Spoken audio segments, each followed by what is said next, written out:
What's going on, ladies and gentlemen? Welcome back to another video. And in this video right here, we're going to be going over the subtle art of art. Hope y'all doing good, man. It's your boy Deep Rhythm, and we back with another video. And I hope y'all up and alive and kicking. And you know what I'm saying? And y'all just in your own, your own rhythm, all right? So without further ado, let me go ahead and get to breaking down what I mean by the subtle art of art, right? So what I mean by the art is everybody has a natural way of doing something, man. It's almost like martial arts. Everybody has a natural way which they throw a jab, or which they throw their hook, or even just the martial art itself, whether it's Wing Chun, or whether it's, boxing, whether it's capoeira, or whatever the art may be, the martial art may be, or even as an artist, what type of artist the person is. Maybe the person is, is good at comic art, that's their specialty, or whether they get into, more so like logos and designer art, or whatever the type of art that they are, artists they are, right? As a basketball player, what is your art, right? What is your art, right? And what is the skill set that falls underneath, your person, you as a person, right? So what are your skills? What are your attributes? What are your arts? So like as a boxer, maybe a UFC fight, what are your arts, right?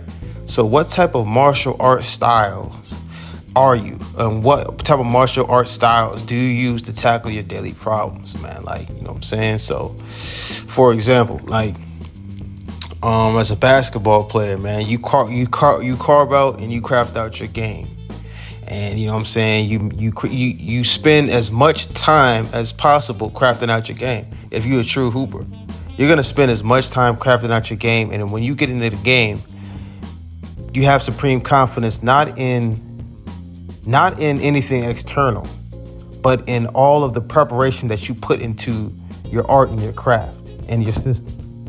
All the preparation that you put into these things is what gives you that confidence to be able to do you and do what you do, right? So it's the same thing when we speak about life. What are your arts, and how are you crafting yourself out, right? And how you craft yourself out is what gives you confidence to be you. So for example, like the way, how I interact with other people, for one, right? Another thing would be how I process information.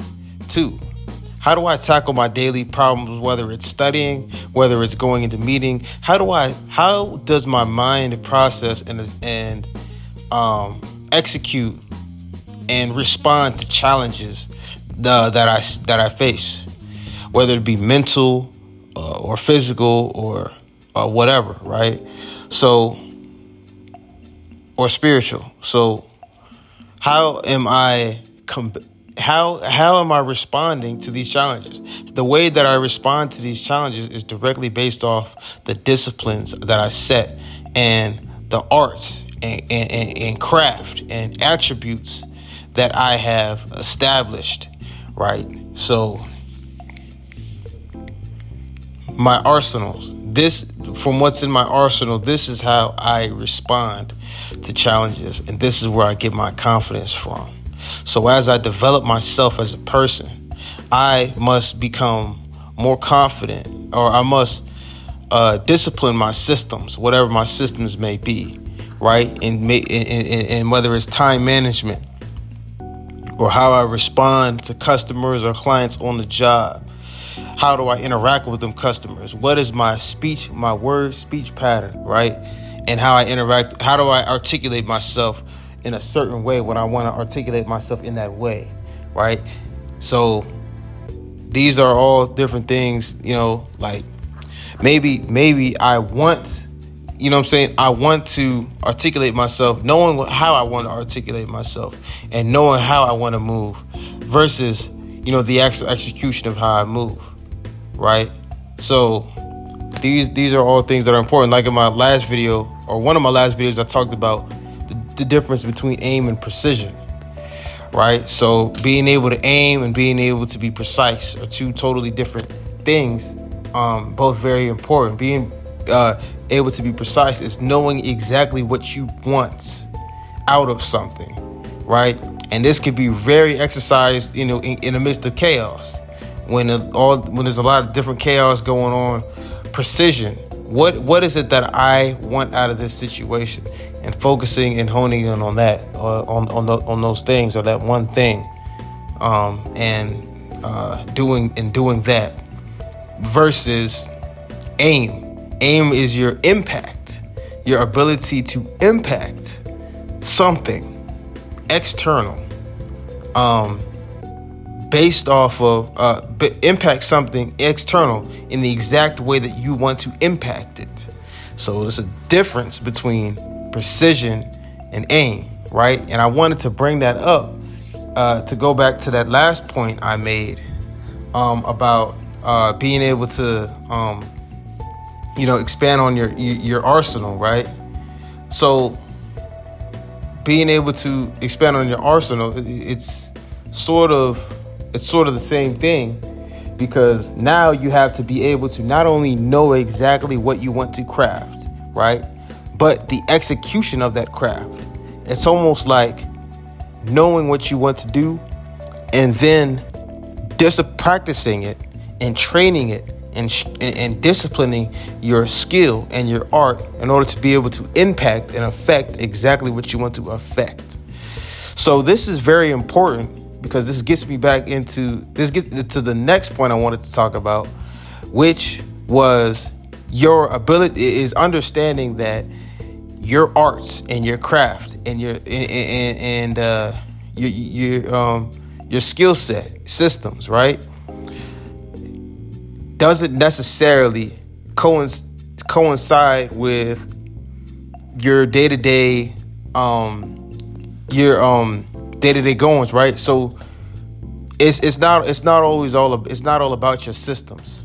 Just like in the martial arts realm, it's about how your systems meets or combats whatever problems what's in front of it, right? As a Wing Chun artist, or as a capoeira artist, not everything falls in line unto the systems of capoeira or under the systems of Wing Chun. You use Wing Chun, you use capoeira in order to fight your opponent. It's not the other way around. It's not your systems. It's not your systems being exercised during the fight. No, it's you using your systems in any way you can to defeat your opponent, right? So this is, so I'll use Bruce Lee for example, right? For example, right? This is why Bruce Lee was very effective. Bruce Lee didn't just fall under the category of Wing Chun. He didn't just fall under the category of any one specific martial art. He learned multiple, and he might have learned all of them, I think, or close to all of them, or something like that, right? And what he did was he trained himself to be most effective in order to fight his opponent, instead of learning and just mastering himself in the one art of whatever it was. He learned how to use his arts and craft out himself in order to be most effective against an opponent, right? So whether it's on the basketball court, whether it's anywhere, this is good for basketball too, because I know this is a problem that, we can have, especially when we get really deep in our craft as basketball players, really, is that sometimes we can become in the lab too much, and we get so caught up in the craft itself and carving out our game itself, that when we go up against an opponent, we're so worried about our systems. How does the game itself fall in line with our systems, instead of how can we use our systems, how can we fight and play and fight in this game the best way and the most effective way that we can, while using our system as an extension of ourselves instead of the other way around, instead of trying to make the game fall in line to our system, right? And that comes along with shooting too, right? You know, those off days where, you know, you shoot the basketball and, you know, your shot just not going. It's not going in, and you feel like your aim is perfect. You feel like your form is perfect. You're relying too much on your form to shoot the basketball, and not just shooting the basketball and making sure that you know what I'm saying, that shot goes in, right? So that, as they say, you want to as a coach told me before, is you shoot the ball, don't aim it, right? So this is how art. This is the same thing with our art, right? It's the same thing with art. Anything that we craft out as an artist, we want to shoot the ball. We want to shoot our art, not aim it, right?